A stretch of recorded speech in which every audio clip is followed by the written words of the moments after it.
a nivel da nosa actividade no Parlamento Europeo, a denuncia sobre o mal funcionamento, a carencia ou o mal funcionamento, ou que, aínda que funcionen ben, se quedan pequenas as depuradoras, é recurrente, non? Temos presentado xa un montón de denuncias diante da Comisión Europea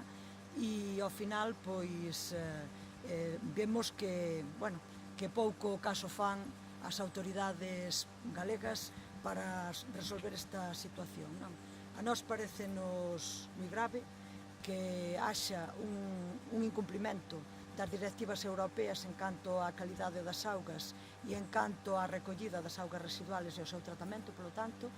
e creo que é fundamental facer este tipo de denuncias, é fundamental pelear porque ao final da auga utilizámola absolutamente para todo e é saúde, non? Entón, eu creo que non vou engadir nada máis, senón decir que levaremos tamén este caso de Sarria ao Parlamento Europeo, denunciaremoslo diante da Comisión Europea. As respostas son múltiples, hai casos incluso que a Comisión Europea, a partir de algunha das nosas denuncias, pois abriu investigación e, bueno, que seguiremos levando todos estes temas ao Parlamento Europeo porque, como digo, para nós é fundamental que se vele por a calidade das augas e que se vele para evitar a contaminación das augas. Ben, está moi claro que En Marea está nun primeiro plano no que atinxe as demandas xerais, neste caso de Lugo, en moitos aspectos. De Sarria en particular tamén foi levado ao Parlamento, ao Congreso, os temas cruciais, os temas e as demandas que Sarria ten. Por tanto, non vou repetir o que ti xa coñeces perfectamente, pero creo que a noticia hoxe, despois do cambio de goberno que se produciu, que sabe unha fiestra nova de posibilidade de actuación, na cal En Marea ten plena conciencia, plena decisión de actuar en defensa dos temas que figuran no noso programa e das demandas veciñais. E onte, eu como deputado por Lugo de En Marea, xa había semanas que tiña solicitado, pero onte tive unha entrevista co presidente da Confederación Hidrográfica en Miñosil, José Antonio Quiroga, unha entrevista na cal, pois, se puxeron sobre a mesa diversos temas, moitas demandas, a necesidade dun plan de rexeneración hidrolóxico forestal dos ríos, temas cruciais que afectan aos ríos que están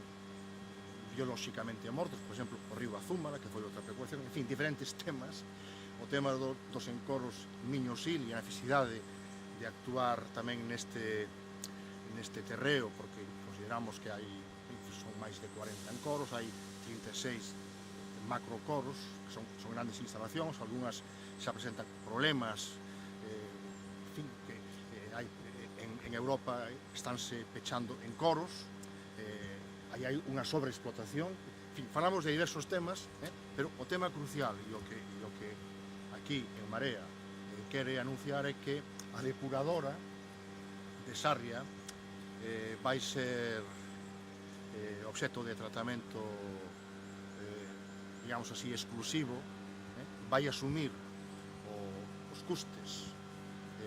de xeito exclusivo a Confederación Hidrolóxica Miñosil. E hai unha cantidade mesmo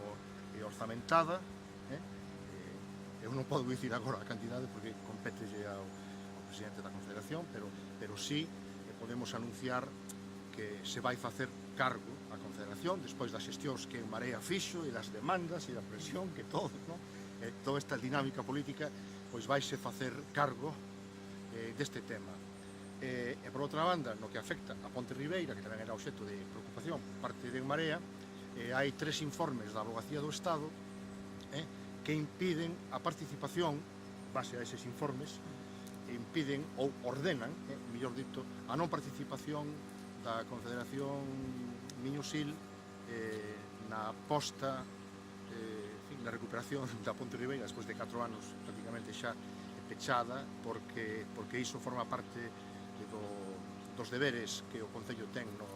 na recuperación e restauración do casco vello de Sarria, e a Confederación Ideolóxica o presidente manifestoume que non pode entrar nese tema, en particular. Eu creo que a gran noticia hoxe é que a depuradora xa ten unha solución e a Confederación Ideolóxica faise cargo do tema. Non hai que darlle máis voltas, estamos en familia aquí. Sí.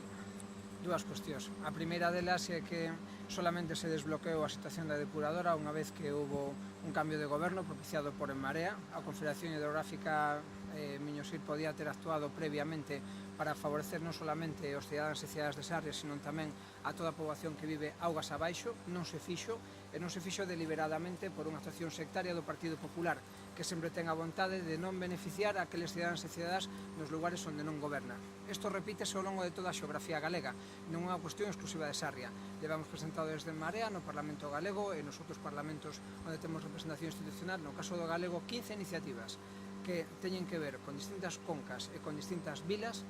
que son competencia da Xunta de Galicia como consecuencia da competencia que ten sobre esas cuncas augas de Galicia e dos que, na grande parte dos casos, non levamos obtido unha resposta positiva. Isto é consecuencia de dúas cousas. En primeiro lugar, o desleixo ambiental da Xunta de Galicia a hora de conservación dos nosos ríos e das nosas rías, da nosa riqueza acuícola, pero tamén da gandeira e tamén da marisqueira, cando chega ao mar. E, en segundo lugar, tamén dunhas políticas sectarias, de non gobernar para toda a cidadanía e facelo única e exclusivamente alá onde pensa que pode conseguir rédito electoral. Pois ben, eses tempos son tempos do pasado, os tempos do presente e os tempos do futuro que En Marea quere alentar son aqueles onde se goberne para todo o mundo, con independencia de que cidadán ou que cidadá teña nun momento determinado responsabilidades políticas en cada concello. E iso é o que xe vemos a exemplificar aquí no caso do Concello de Sarria. Nos pensamos que o Partido Popular isto lle vai ter consecuencias electorais nas eleccións municipais, non solamente no Concello de Sarria, sino tamén en toda a provincia de Lugo e en todo o país. Vemos un Partido Popular que deixou de gobernar para o conxunto da cidadanía e solamente o fixo onde pensaba que ia ter rédito electoral, e desde logo a cidadanía vai responder moi claramente a hora de tomar unha decisión o ano que ven conforme a isto. Despois, en relación a Ponte Ribeira, nós o que pedimos neste momento son dúas cousas. En primeiro lugar, a reconsideración dos informes da Confederación Hidrográfica Miño-Sil, e decimos a reconsideración porque foron feitos por parte da Abogacía do Estado ante unha situación de ordenación urbanística que xa non é actual. E, polo tanto, esa situación que foi fai 2 anos debería de merecer unha reconsideración por parte dos servicios xurídicos do Estado. Todo isto con vistas non solamente en relación a, en primeiro lugar, a financiar a obra, e en segundo lugar asumir as responsabilidades que xa previamente tiñan atribuídas. Pero, e en segundo lugar, a Xunta de Galicia debe tamén asumir a súa parte de responsabilidade a hora de repoñer unha vía que é fundamental non solamente desde o punto de vista urbanístico, senón tamén desde o punto de vista patrimonial. Non esquezamos que pola Ponte Ribeira transita o Camiño de Santiago e, polo tanto, recén creada unha consellería que ten como finalidade turística, ademais, a promoción do Camiño de Santiago. É absolutamente inaceptable que nunha das principais prazas do Camiño de Santiago como é Sarria a situación siga sendo esta día de hoxe. Por último, queremos facer un chamamento ao Concello de Sarria a que non deixe esperar o período electoral para comezar ningún tipo de obra. As obras teñen que facerse xa, porque a cidadanía ten dereito a recuperar un ben que favorece a mobilidade na vila e, ademais, é un elemento patrimonial e turístico esencial como é a Ponte da Vila, neste momento xa, sin esperar a que chegue o mes de marzo para facer as obras xunto ás das eleccións. Se iso fose así, nos denunciaríamos, evidentemente, porque non podemos permitir que os recursos que son de todos e de todas señan utilizados única e exclusivamente con fines electorais. Eu, con respecto ao tema da ponte, quería recordar outra cuestión que me parece importante, que é que este ano 2018 foi declarado polo Parlamento Europeo e polo Consello como Ano Europeo do Patrimonio Cultural. Entón, pareceme totalmente inadmisible que teñamos que estar a estas alturas reivindicando que eses elementos fundamentales do noso patrimonio estén totalmente desprotegidos e reivindicando que se cuiden e que se valoren, non? Entón, creo que hai que pasar das palabras aos feitos, xa está ben de tanta declaración e que ao final pois se actúe en consecuencia. E eu creo que unha das chamadas de atención importantes para o que debería servir este Ano Europeo do Patrimonio Cultural é para formar as autoridades locales, porque están totalmente de costas á conservación e á valorización do noso patrimonio cultural. E E hai un tema, se me permitides, ao fío do que acaba de decir Lidia Senra, e é que a Ponte Ribeira está declarada ben de interés cultural, BIC. E en Marea, aparte do que é o camiño francés, non? Chama a atención sobre os outros 9 camiños xacobeos que existen no país, que deben ser obxecto tamén nesta época, con nomeamento recente específico chamando a atención sobre o tema do xacobeo, que fixo o señor Feixóo, por en valor todos os camiños xacobeos que hai no país, non? Porque hai un patrimonio artístico asociado aos camiños, hai un patrimonio paisaxístico natural, e hai un patrimonio social, non? O sea, que non se centre só exclusivamente nunha parte, sino que hai un conxunto que enriquece notablemente a cultura e a memoria do país, non?